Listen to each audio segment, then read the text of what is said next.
নমস্কার। মোহনপুর অনিতা স্কুলের পক্ষ থেকে সকলকে জানাই আন্তরিক অভিনন্দন। আমার ছাত্রছাত্রীদের উৎসাহের কারণেই আমার এই ভিডিওগুলি একের পর এক আমি করে যাচ্ছি। তো আজকে আমি তোমাদের দুই মেরুর সমাপ্তি এই অধ্যায়টার পার্ট 5 বোঝানোর চেষ্টা করব। দুই মেরুর সমাপ্তির পার্ট 1-এ, পার্ট 2 এবং পার্ট 3 ও পার্ট 4-এ সেই দুই মেরু সম্পর্কে বিভিন্ন মতবাদ এবং দুই মেরু সম্পর্কে আমি তোমাদেরকে বুঝিয়ে দিয়েছি। আজ সেই দুই মেরু সমাপ্তির যে প্রশ্ন অর্থাৎ ইম্পর্টেন্ট কতগুলি প্রশ্ন আমি তোমাদের দিয়ে দিয়েছি। তো এগুলি তোমরা নিশ্চয়ই চেষ্টা করবে না পড়ে যাতে শিখে নিতে পারো। এর মধ্যে প্রথম প্রশ্ন হলো গ্লাসনস্ত কি? ঠিক আছে, তো আমি নিশ্চয়ই বলে দিচ্ছি গ্লাসনস্ত কি। গ্লাসনস্ত হলো মিখাইল গর্বাচেভ প্রবর্তিত। গ্লাসনস্ত শব্দের অর্থ হলো মুক্ত চিন্তা ও মুক্ত পরিবেশ বা স্বচ্ছতা, অর্থাৎ চিন্তা ভাবনা একদম মুক্ত থাকবে এবং মুক্ত পরিবেশ ও স্বচ্ছতা। তাছাড়া বলা যায় যে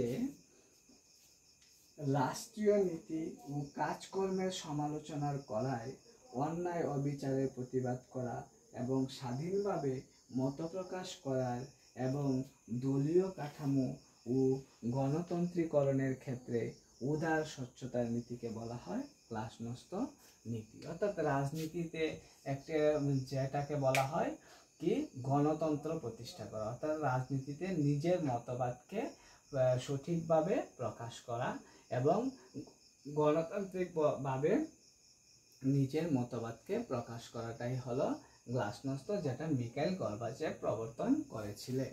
ঠিক আছে, এবার দ্বিতীয় প্রশ্ন হলো পেরেস্ট্রয়স্কা বলতে কি বোঝায়?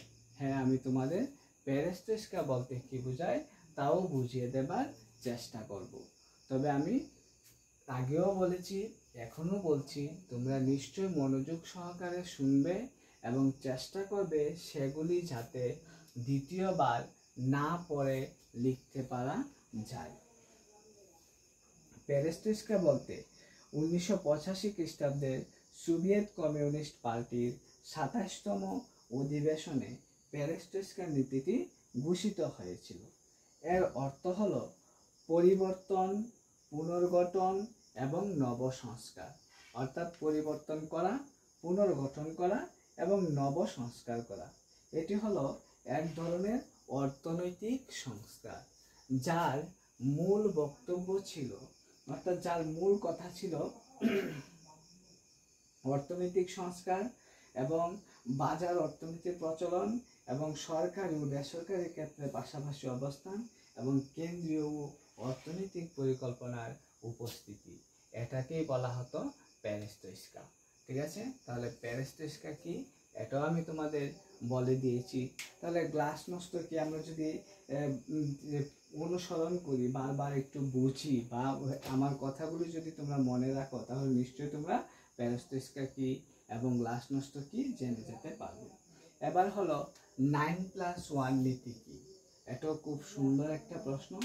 পূর্বতন সোভিয়েত ইউনিয়নের শোচনীয় পরিস্থিতি, পূর্বতন সোভিয়েত ইউনিয়নের শোচনীয় পরিস্থিতি মোকাবেলার জন্য মিখাইল গর্বাচেভ এবং ইয়েলৎসিন মানে বরিস ইয়েলৎসিন যে ফর্মুলা প্রবর্তন করেন তা 9+1 নামে পরিচিত। এর মূল কথা হলো বিকেন্দ্রীকরণের মাধ্যমে স্থানীয় স্তরে সোভিয়েত প্রজাতন্ত্র গুলিকে যথেষ্ট ক্ষমতা প্রদান করা, অর্থাৎ সোভিয়েত ইউনিয়নের সঙ্গে যেগুলি যুক্ত আছে তাদেরকে যথেষ্ট ক্ষমতা প্রদান করা হবে, কিন্তু কূটনীতি, মুদ্রা ব্যবস্থা ও সামরিক বিষয়গুলি সোভিয়েত সরকারের হাতে ন্যস্ত থাকবে। ঠিক আছে, এটা ছিল 9+1 নীতি, যেটা ছিল কি মিখাইল গর্বাচেভ এবং বরিস ইয়েলৎসিনের নেতৃত্বে হয়েছিল। তারপর আমাদের মধ্যে আরেকটা প্রশ্ন আসে, সেটা হলো ইউজকেরেনি ইউস্কেরেনিক কি বা ইউস্কোরেনিক কি, যেটাকে অনেক সময় দেখা যায় যে কোনো কোনো জায়গায় দেওয়া হয় ইউস্কোরেনিক কি। হ্যাঁ, ইউস্কোরেনি হলো গর্বাচেপ কর্তৃক গৃহীত একটি উল্লেখযোগ্য সংস্কারমূলক কর্মসূচি। এর অর্থ হলো দ্রুত গতি এর মাধ্যমে তিনি রুগ্ন এবং লোকসানে চলা শিল্প কারখানাগুলিকে বন্ধ করার সিদ্ধান্ত নিয়েছিলেন। অর্থাৎ মিখাইল গর্বাচেভ, আমি তোমাদেরকে আগেই বুঝিয়ে দিয়েছিলাম মিখাইল গর্বাচেভ কে ছিলেন। মিখাইল গর্বাচেভের কি কি ছিল সিদ্ধান্ত নিয়েছিল।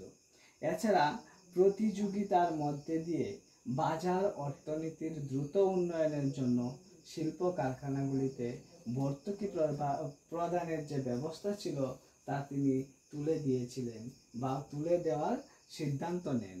এটাকেই বলা হয় কি ইউস্কেরেনি। ঠিক আছে, তোমরা অবশ্যই বুঝবার চেষ্টা করবে এবং আমার কথাগুলি মনোযোগ সহকারে শুনবে। তারপর হলো কি অভিঘাত থেরাপি বা শক থেরাপি।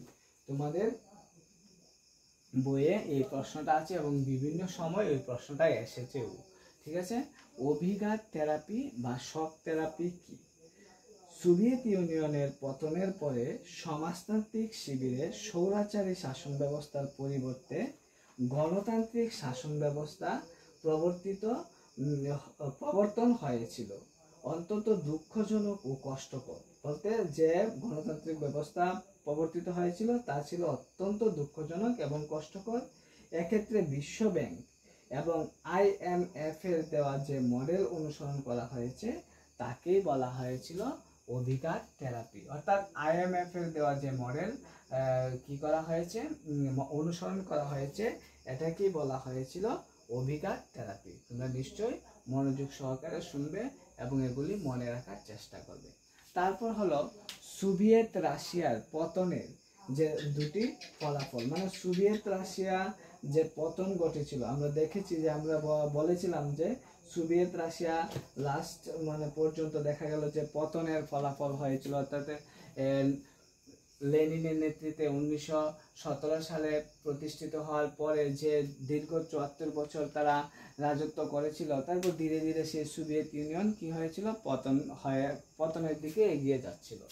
কেন পতনের দিকে এগিয়ে যাচ্ছিল এটা অনেক বড় হতে পারে। এর মধ্যে আমি দুটো ফলাফল তোমাদেরকে জানিয়ে দিচ্ছি, তোমরা ওগুলিকে আরো বাড়িয়ে দেখবার চেষ্টা করবে। সোভিয়েত রাশিয়ার পতনের এর ফলে বিশ্ব রাজনীতিতে ঠান্ডা যুদ্ধের পরিসমাপ্তি ঘটেছিল। বিশ্বের রাজনীতিতে একটা ঠান্ডা যুদ্ধ যে মনোভাব ছিল, সেই ঠান্ডা যুদ্ধের কি হয়েছিল, পরিসমাপ্তি হয়েছিল। হ্যাঁ, এটা একটা নিশ্চিন্তের ব্যাপার হয়েছিল। একমেরু প্রবণতার আবির্ভাব ঘটেছিল, একমেরু প্রবণতার আবির্ভাব দেখা দিয়েছিল। এর ফলে সর্বশক্তিমান নেতা হিসাবে মার্কিন যুক্তরাষ্ট্রের আধিপত্য কায়েম হয়েছিল। হ্যাঁ, অর্থাৎ সোভিয়েত ইউনিয়ন থাকাকালীন সময়ে কিন্তু তারা প্রতি মুহূর্তেই তাদের সঙ্গে মহড়া করার চেষ্টা করত, তাদের সমসাময়িক হবার চেষ্টা করত। কিন্তু যেই থেকে সেই সোভিয়েত ইউনিয়নের পতন বা ভাঙ্গন সৃষ্টি হয়ে গেল, সেই থেকে সেই মহড়া বা সেই সামঞ্জস্যতা বা তাদের যে সমসাময়িক প্রতিদ্বন্দ্বিতা করার মতো আর কেউ রইল না।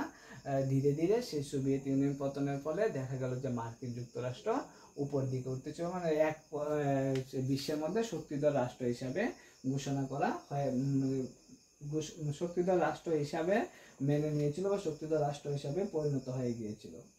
তারপর হলো কি প্রশ্ন, যেটা আন্তর্জাতিক রাজনীতিতে দ্বিমেরুর প্রবণতার দুটি বৈশিষ্ট্য। আন্তর্জাতিক রাজনীতিতে যে দ্বিমেরু প্রবণতা হয়েছিল, এগুলির বৈশিষ্ট্য কি ছিল? প্রথমত, দ্বিমেরু প্রবণতার ফলে ইউরোপের রাষ্ট্রগুলির মধ্যে শক্তি সাম্যের প্রকৃতি পরিবর্তন ঘটে এবং বহুরূপী প্রাধান্য ও প্রভাবের পরিবর্তে দুটি রাষ্ট্রের আধিপত্য প্রতিষ্ঠিত হয়েছিল। অর্থাৎ একটা হয়েছিল কি সোভিয়েত ইউনিয়নের নেতৃত্বে যে একটা রাষ্ট্র হয়েছিল, আর একটা হলো একটা হলো পশ্চিমী দেশ, একটা ছিল পূর্ব ইউরোপ আর পশ্চিমী দেশ। অর্থাৎ মার্কিন পুঁজিবাদীর নেতৃত্বে মার্কিন যুক্তরাষ্ট্র এবং সমাজতান্ত্রিক নেতৃত্বে হয়েছিল সোভিয়েত ইউনিয়ন। ঠিক আছে, তারপর হলো দ্বিতীয়ত, দ্বিমেরু প্রবণতার ফলে দুটি শিবিরের নেতৃত্বে সম্পূর্ণরূপে ভিন্ন মতাদর্শে বিশ্বাসী দুইটি দেশের হাতে ন্যস্ত হয়েছিল। মানে ভিন্ন মতভেদ, একটা ছিল কি পুঁজিবাদীদের নেতৃত্বে, একটা হলো সমাজতান্ত্রিক শিবিরের নেতৃত্বে, দুটি ভাগে ভাগ হয়ে গিয়েছিল। তো আজকে এই 5টা প্রশ্নের উত্তরে আমি তোমাদের দিলাম।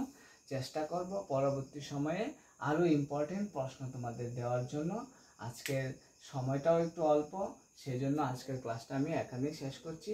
কেমন লাগলো নিশ্চয়ই জানাবে, এবং যদি তোমাদের কোনো প্রশ্ন বোঝার থাকে এই অধ্যায় থেকে, তাহলে নিশ্চয়ই তোমরা আমাকে লিখে পাঠাবে। আমি তোমাদেরকে খুব সহজ সরলভাবে বুঝিয়ে দেব, যাতে করে তোমাদের নোট বই মুখস্থ করতে না হয়। ধন্যবাদ।